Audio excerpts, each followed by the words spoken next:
All right. So listen, in an industry that, think about it, like the failure rate in real estate, right? You guys have heard it before. 87% of agents fail in their first 5 years. These agents up here have been into business for less than 5 years and exploded in their business. Now, was it because of the market we were in? Was it because of their databases? Each and every one of them have a different story. And I want them to be able to share it and actually really tell us about how you guys really took your businesses to the next level in a changing market. Some of you started in COVID. Some of you guys started right when things were getting a little bit soft in the economy. But I want to start off by going some background because I think there's a lot of people that are in here that don't know some of your backgrounds. And I am going to start with Jillian. Hi. How you doing? Nervous. Go ahead, Jillian. So I want to start off with a little background on yourself, how you got into business. I know you got a great finance background. You and I talked about some of the different banks and in the finance sector of the world that you've been in, and then you come into real estate, right? Tell us about how that happened and where you're at today with it. So I started my career in banking. I held a variety of different titles, but I definitely love to talk to people about their finances. It was kind of therapeutic. How do people make money? How do they keep their money? How do they protect their money? How do they invest their money? How do they transfer their money? So I really was happy to talk to people about their finances. So my most senior role was the assistant vice president of Premier Banking and Investment Services. And I worked with clients to help them manage their money, credit, investments, banking products. And then 2008 hit. So any realtors selling houses in 2007, 2008. So I was without a job in that year after I just bought my third investment property. So it was a little bit of a change I had to make because I had just spent 8 years of my career climbing the ropes and then had to start over. So I went to an actuarial firm and I was a public speaker and I was helping people understand the importance of saving and investing for retirement. So I traveled all over the country, helping people to understand why you need to do that. So I was very passionate just about financial wellness in general. And then after that, I went to ACO, which is a Goldman Sachs company, and I designed financial wellness platforms for Fortune 100 and Fortune 500 companies. And traveling came too hard for me with a 4-year-old at home. So I took a chance to be the director of retirement services at a local CPA firm.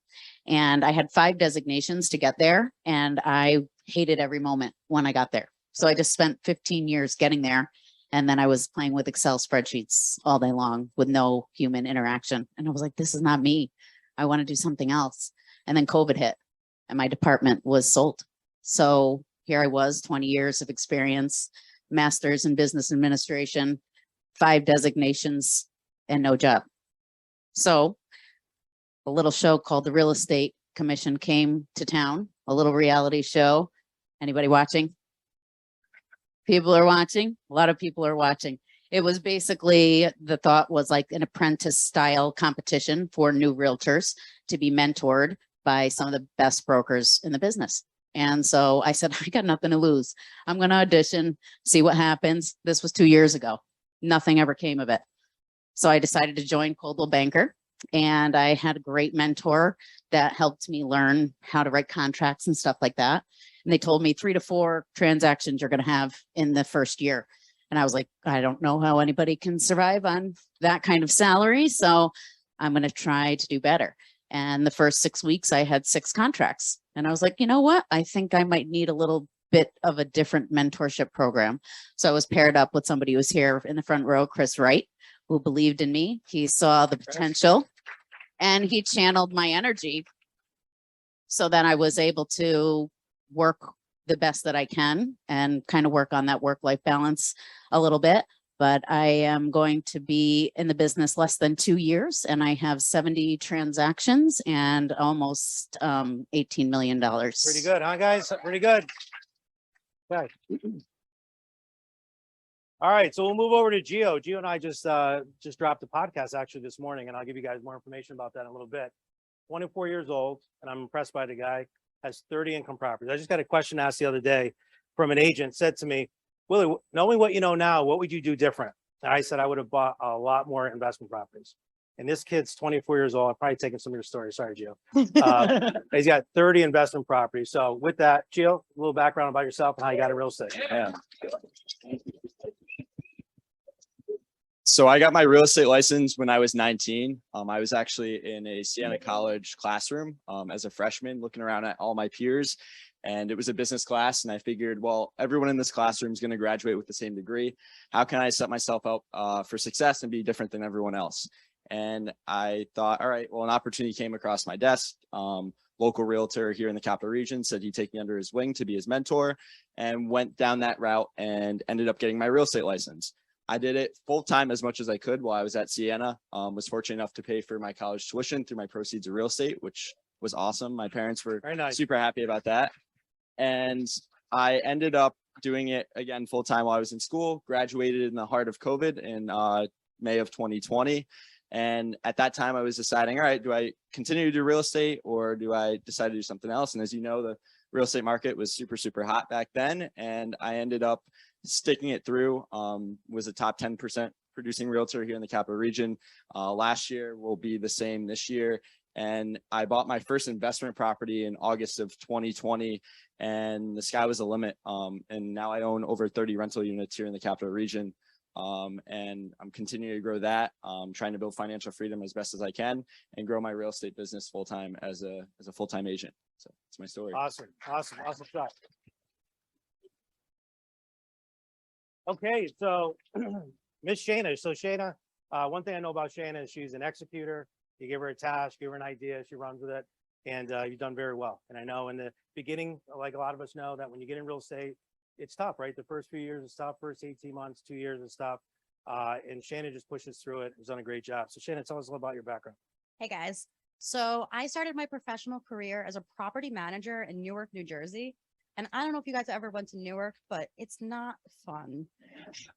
And we had over 30 units and it was tough. It was very stressful. And I said, I had enough. So I became everything in the restaurant industry. I went from one stressful job to a server, a bartender, restaurant manager, did that for a couple of years. And then when my dad passed away in my mid-20s, he passed away owning a house in Florida, and I was up in New York, and I had to go down and close that chapter up.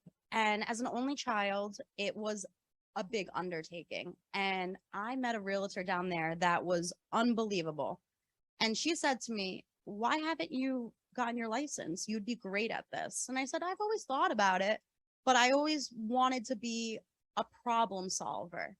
And I thought restaurant managing was that. And she said to me, you're crazy, girl. This is problem solving. Real estate is about relationships and problem solving.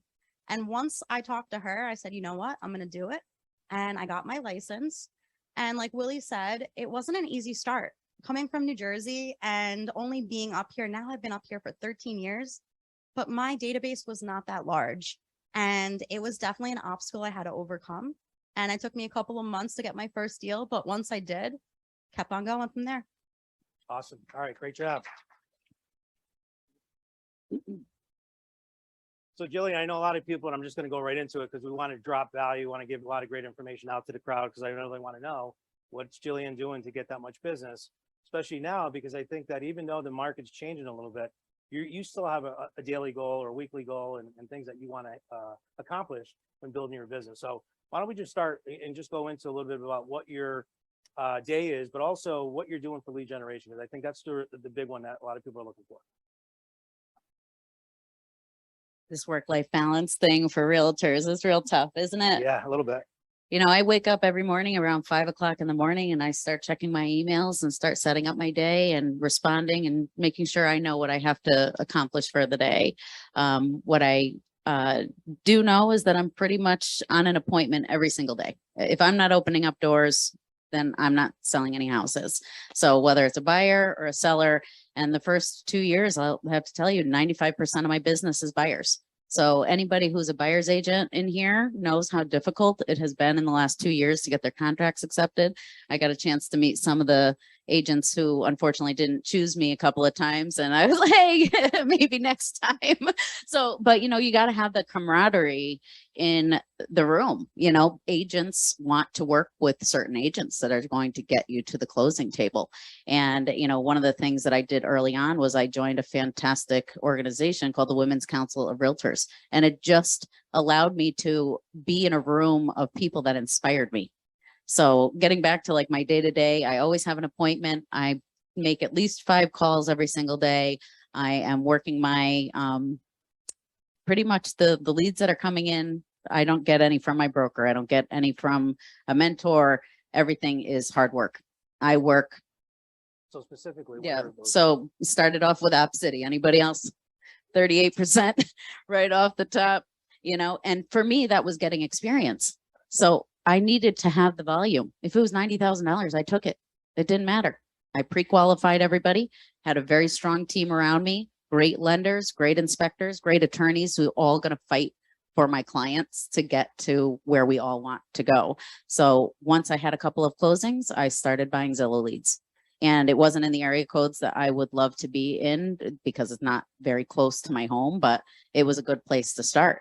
And then those people started telling their friends and, kind of like a domino effect. But the majority of my business the first year were complete strangers. So the one thing that I knew that I could do well was convert a lead. So I have 30 seconds to make an impression on somebody that they will want to work with me. So I have to prove that value. I have to bring that value to the table so that they know that I don't just come to represent your best interest. I also have a great team around me as well. So Op City switched to Zillow, and now my repeats are coming. People that I just bought a year or two ago are already selling. So starting to see some repeats. Okay, awesome. Gio, same thing going over to you now. Again, I know you do a lot of investment side, but you're also on the residential side as well. Got a lot of people in your age bracket that want to get into investing. Just talk a little about how you're getting your business and how you're growing your real estate business. For sure. I know, just early on when I was at Sienna, going back to those early days, I wanted to set myself up differently from everyone else. I wanted to stand out, be different. Well, that's what I did as an agent too. I carved a niche working with investors. I love investment properties. I own investment properties. And I like the fact that it's less emotion involved for the most part and mainly about the numbers. And that's kind of the niche that I ended up carving. And really, it really came down to networking with the right people, finding the right mentors in place, and kind of growing my business, not only personally with my investment portfolio, but my normal real estate business. And when I first got started in the industry, things were a little bit slow. I focused more on the residential side of things. I maybe didn't have the best guidance to start when I first was in the industry. But the biggest part was trying to meet one new face every single day. I think that was my biggest goal, was meeting one new person, whether they're in the industry as an agent or a service provider, as to real estate professionals, or even just any traditional person, whether it was someone that was in class with me at Sienna or just anyone in the area. So that was my biggest thing, was meeting one new face every single day when I first got started. And then that eventually built up a good database and buyer pool, and not only buyer pool, but some sellers out of it. And then converting myself into more the investment focus. Owning real estate, having that background helped me scale my business, and a lot of it's word of mouth up to this point. I do a lot of networking through Bigger Pockets. I call it the Facebook for real estate investors. I pay for some ads on there as well. I get business through that with local investors looking to buy in the area, and then I get a handful of sellers off of it just posting my story and highlighting my journey. And I highlight it on Instagram. I have an Instagram account. The page is called The Burr Kid. And the Burr Real Estate Method is what me and Willie talked about in our podcast, which you guys can listen to, talk more about how I invest in real estate. But sharing my journey and sharing my story has helped me grow my business. So, yeah. Awesome. All right, great. Awesome. I think- Dana, same thing. I know you have a mix of different things on there, but I know that you got a good rhythm going on now with some of your lead generation and what you do on a day-to-day basis. Share what you do. Absolutely. I think these guys said it best. Every single day, I need to have an appointment. I need to be meeting someone new. If I wasn't meeting someone new, then I looked at that day as I did not conquer that day. And in the beginning, it was definitely hard. I was taking everything, going into homes that were literally falling apart. You're on the 3rd floor and you're wondering, am I going to fall through? But you keep going. And then now I would say my 2 biggest sources of lead gen are past clients and referrals, and social media. When it comes to every client that I had, I made sure to hug my customer. If you haven't read that book, it's a good one. But really making sure that every single customer and every single person that you meet leaves a fan of you and wants to talk about you and your service. And I've been very fortunate that the referrals have really taken off. And they've only helped with doubling down on social media. But like everything in this business, one thing works with the other thing. One hand washes the other. And I think I butchered that one, but you guys got the No, gist. we got it. So Shane, that's great stuff. And that leads into my next question I'm going to ask all three of you is that social media does play a Yeah. big part, right? A lot of us in here, I see you guys more so. I know you guys do social media than anything else, but tell us about your social media strategy. Exactly what are you trying to do now versus what you did when you first started? When I first started, I was just throwing everything at the wall. I was trying everything, but I wasn't necessarily being consistent. And this year, I decided I'm going to change that. I joined a 12-week accountability group and I challenged myself to do 2 videos a week. And I don't know about you guys, but video was a really big hurdle to get over. I hated the way I looked in the camera. I hated my voice. And finally, I just said, you know what? I'm done with that. I have to do it. And honestly, doing it was really hard.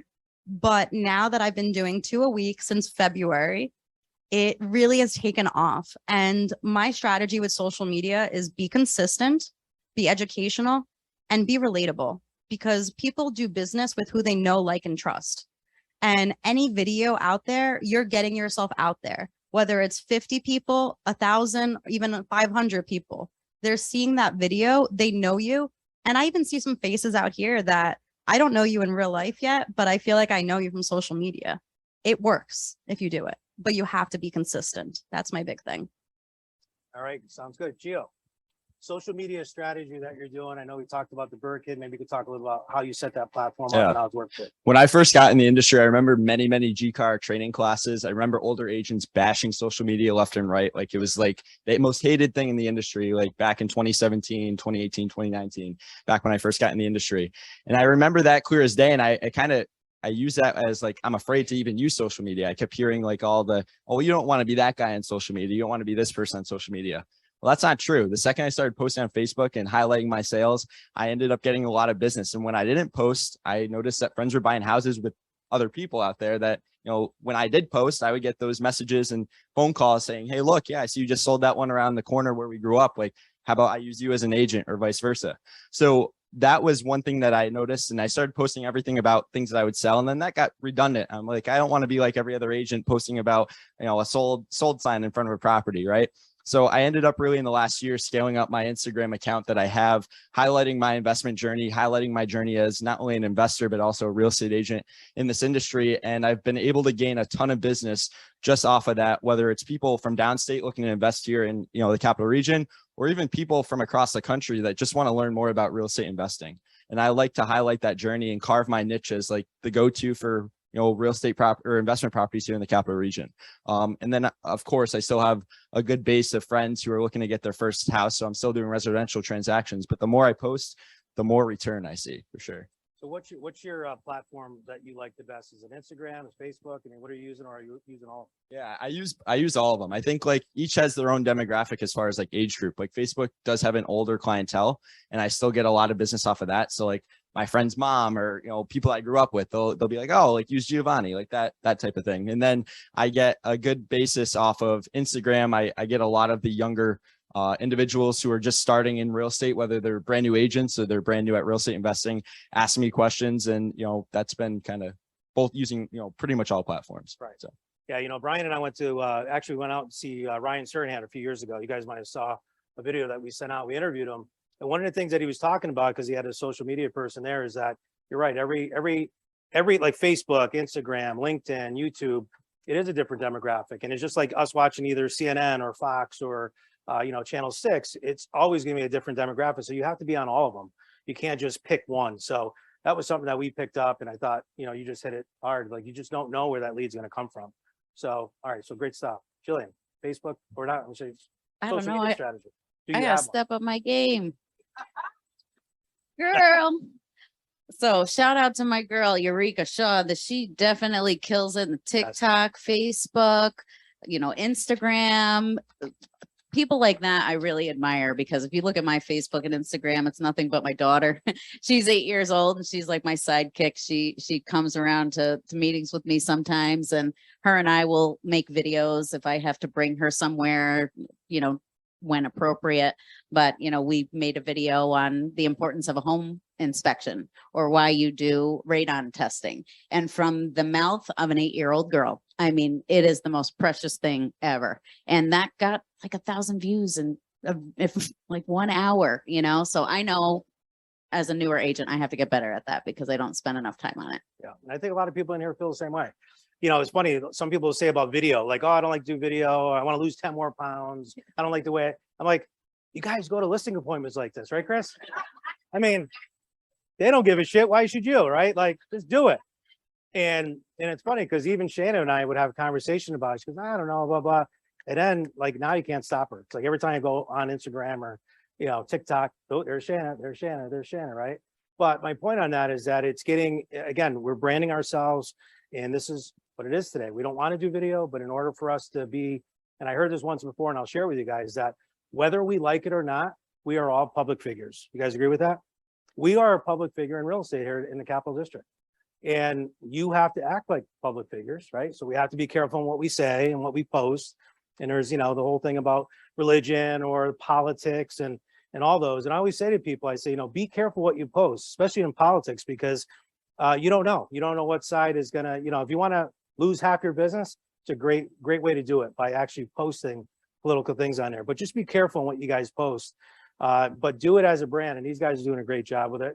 And I know, Jillian, you're going to do even better once you get your side of it going. So, all right. So specifically what I want to do is really, we talked about this last night when we were talking about an agent now. There's a lot of agents in there that have been in the business, maybe 1 month, maybe 1 year, less than 5 years. Really wanting you guys to give some advice and really throw some direction as to knowing what you know now. And I know you've been in it a couple of years now, Jillian, and the same goes for both of you. What would you advise them to do, right? As far as the do's and don'ts on getting your career off to a fast start, because it's tough, right? It's tough out there, especially now with a lot of agents getting into the business. They don't know where their business, how to build their business. They don't know how to brand themselves. And by doing it each and every day, I think you'll see more and more agents. If they start coming to events like this, plugging into podcasts, going to training, it's going to just make them better agents. So I want to ask you, Jillian, on that is that what advice would you give to new agents now? Understand the client. If you don't understand what their goals and objectives are, you're not going to be able to help them very well. And for anybody who's working with first timers, they barely know what they need, so half the time they send you a couple, will you send them what's more appropriate because they just don't know yet. And I don't take people to 8 houses. I take them to 3 and they're going to pick one after that because they're that spectacular. If somebody is going to be running you around 20, 30 houses, they may just not be ready yet. So that our job is part therapy too, right? We have to kind of talk people off the ledge. We have to solve the problems and, get couples on the same page when they've got different visions of what they want. But at the end of the day, work hard and let your clients know you care about them. Because if you're authentic in everything that you do, it shows. When you like what you do, it shows. Bring happiness to their life. We're bringing them out of a situation or into a situation. And we are the catalyst for that. So know your client, care about them, let it show, and work hard. Okay, Gio. I would say surround yourself with the right people, especially those who are just starting out. You're a product of your environment. That's what it comes down to. So if you want to be that top producing realtor, hang out with top producing realtors. That's what it comes down to.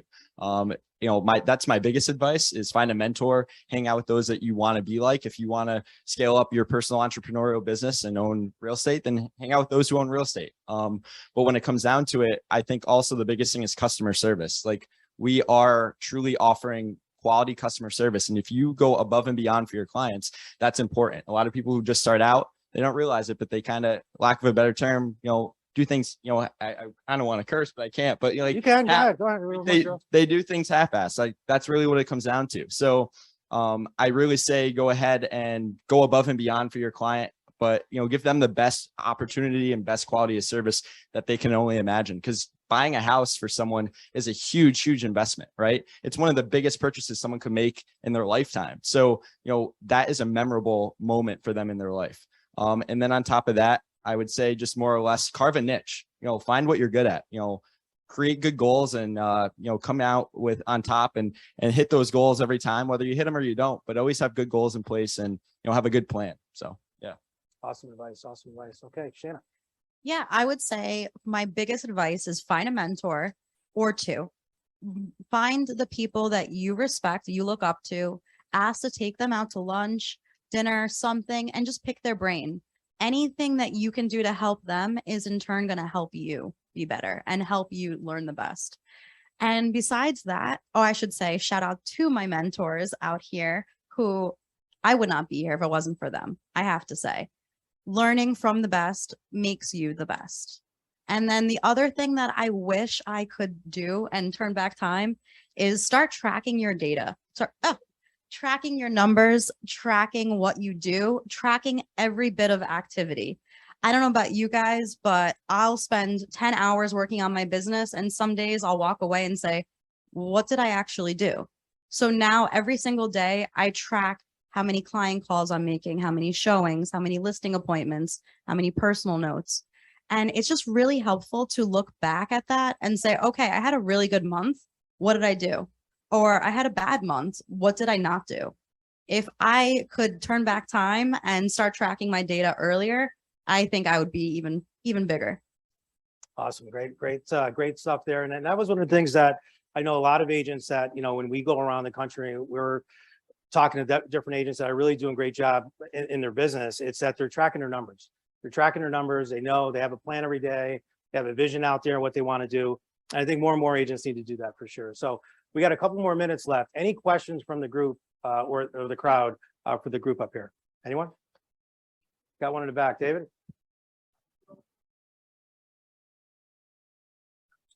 So what was one of your fears getting into into real estate, right? And how did you get over it? So what was one of your fears getting into real estate and how did you get over it?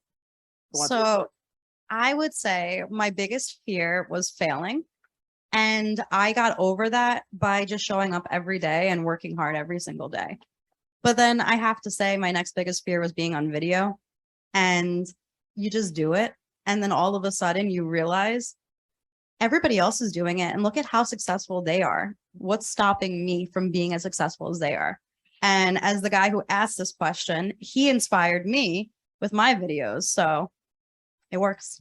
All right. Thank you, David, for that question. Got a question here on the phone?